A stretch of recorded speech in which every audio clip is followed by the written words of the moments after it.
السلام عليكم. لا تنسوا الاعجاب بالفيديو والاشتراك في القناة.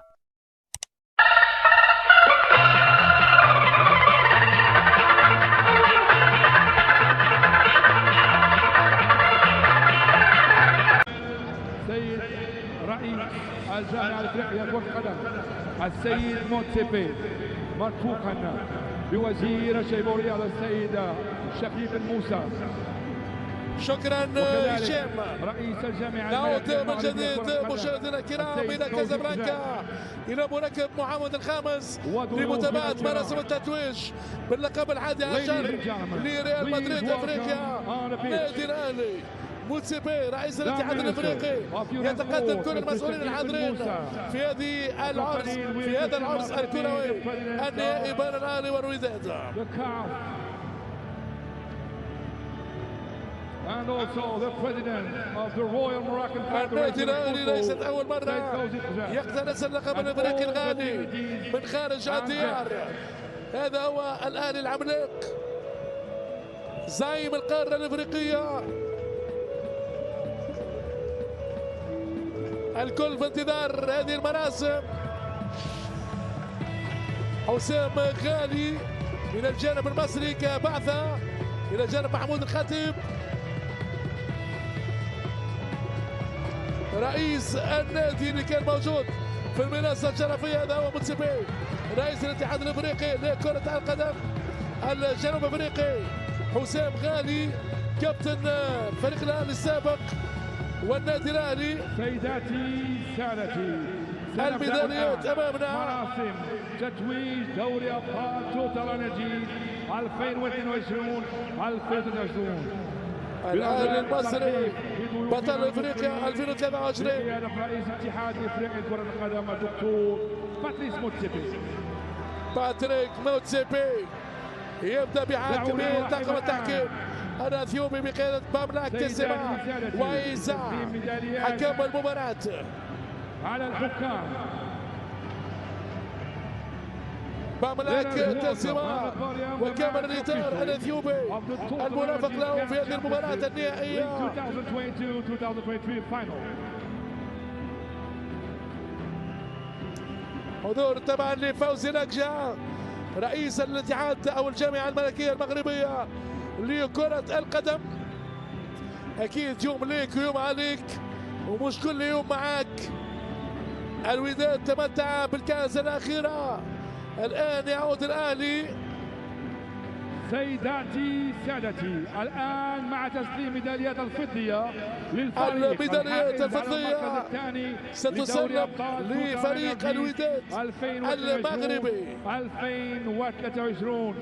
فريق نادي الوداد الرياضي كابتن الفريق امام جمهوره. نادي الوداد هذه المره لم يكسر الجره ويغيب عليه اللقب. فوزي لكجا في حوار مع يحيى جبران. Wydad Athletic Club from Morocco. كل لاعبي الوداد طبعا غير راضين بهذه الميداليه الفضيه، لكن هذيك هي الكره، خساره وربح. مباريات الدور النهائي دائما نقول تكسب ولا تلعب. يوسف المطيع، امين فرحان، ارسين زولا،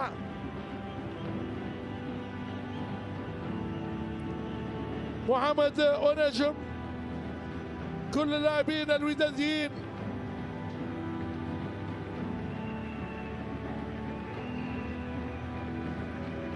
كان قريب من لقبين متتاليين نادي الوداد مثل ما فعل الترجي والاهلي زمان. هذا العصر الاهلي.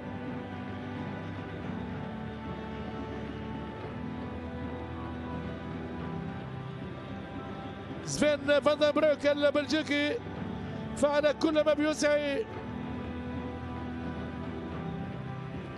يقلد بالميداليه الفضيه.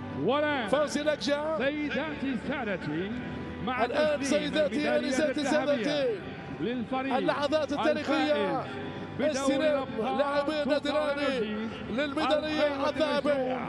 2023 الأهلي بطل افريقيا 2023 فريق النادي الأهلي المصري.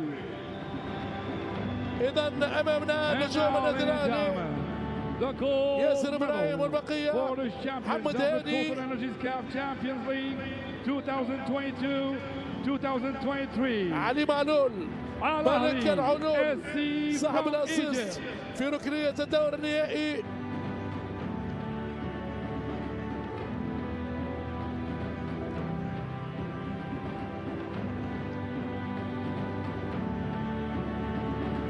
محمد هاني يقبل اللقب الغالي والأهلي يتسلطن على افريقيا للمرة 11.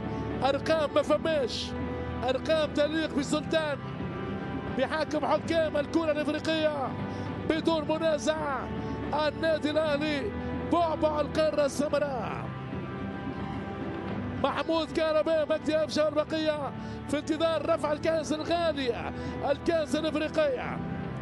اكبر مكسب للنادي الاهلي هو الاطار الفني مارسيل كولر السويسري مدرب النجاح. الكأس ليست حكرا على تيبو موسيماني بل هي كذلك سويسرية لمارسيل كولر.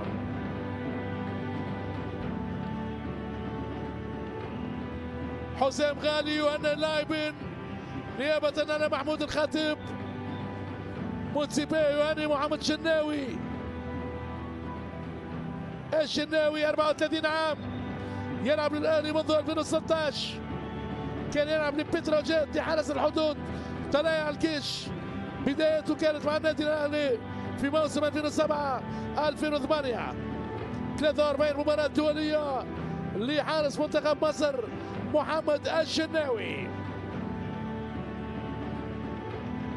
نجوم الاهلي الحاضرين والغايبين، لما نقول الغايبين اسماء لا تنسى: مجدي عبد الغني، محمد ابو تريكه، جمال عبد الحميد، طاهر ابو زيد، محمود الجوهري رحمه الله، محمد عماره، حسام غالي، وائل جمعه، الاخوان حسام وابراهيم حسن، علي ابراهيم، هاني رمزي، هاني سعيد، احمد شوبير، عماد متعب، خالد بيبو، ابراهيم حسن، هادي خشبه، عصام الحضري، احمد فتحي، شادي محمد، حسام عاشور، احمد بلال، طه اسماعيل، صالح سليم، رحمه الله، السيد عطيه، حسين حجازي، والقائمه الطويله والمعذره لمن لم ناتي على اسماء.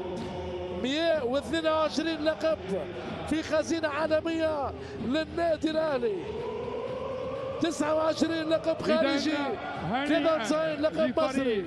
نادي الاهلي المصري. إذا الكل في انتظار رفع الكأس الغالية، متعودة عليها، متعودة دائما متعودة، وهذا هو في قلب كازابلانكا. الأهلي المصري يتوج باللقب 11 في 2023. افرح أنت مصري ونص، مثل ما قال عصام عبدو. سيد عبد الحفيظ أمامنا بالنيابة وبقية الاتحاد الأسماء المصرية. الافريقي. نودعكم مشاهدينا نود ان نشكركم من اجل على امل دعمكم التقائكم من جديد عبر قنوات باي سبورتس. الوداد لعب وأدى هارد لاك طبعا لكل الجماهير الودادية، ومليون مبروك للجماهير الأهلاوية. هذه أجمل صورة ننهي بها من محمد الخامس تتويج الفريق القاهري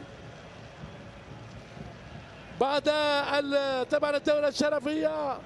سأعود بالصورة والصوت لهشام الخلصي.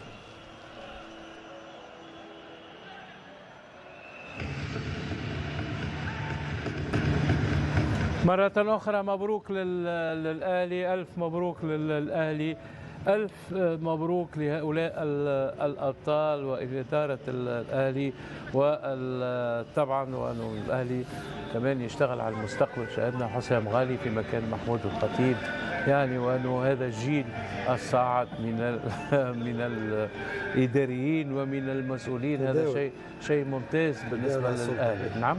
تداول على السلطه، تداول على السلطه تحضروا. شوفوا مسؤول في الاهلي يتعلم، يتحضروا ومن بعد يولي رئيس. هذا هو بالعكس، ولد النادي، ابن النادي ابن طبعا. النادي. طيب ما دام كنت تحكي لنا على ابن النادي، ابن النادي اليوم هو علي معلول. صحيح. تحدثنا عن علي معلول قبل المباراة وقلنا وأنه التزامه واستعداداته الكروية واتزانه يعني كل هذا يعطي من علي معلول اللاعب إضافة في الأهلي، وهو يعطي الإضافة في الأهلي ويسجل هدف التعادل اليوم، وهو أيضا فخر للأهلي وفخر لتونس. صحيح. أنا شاهدنا علي معلول وأنه اليوم في الاحتفالات يرفع معه علم تونس وهو لاعب المنتخب التونسي، وهذا شيء يشرف كثيرا جدا كرة القدم التونسية. صحيح، مكسب كبير للأهلي اليوم، كان وراء الهدف التعادل رغم أنه ما قدرش مباراة كبيرة اليوم مثل الأهلاويين الكل، لأنه هذه قوة الأهلي، أنه ما قدرش مباراة كبيرة ويفوز.